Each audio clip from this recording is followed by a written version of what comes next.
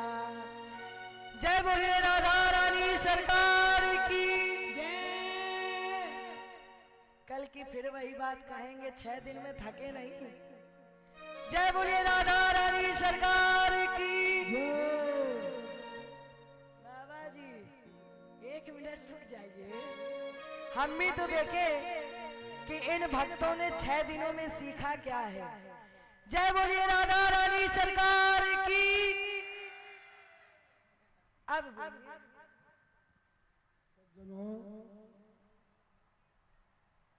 विगत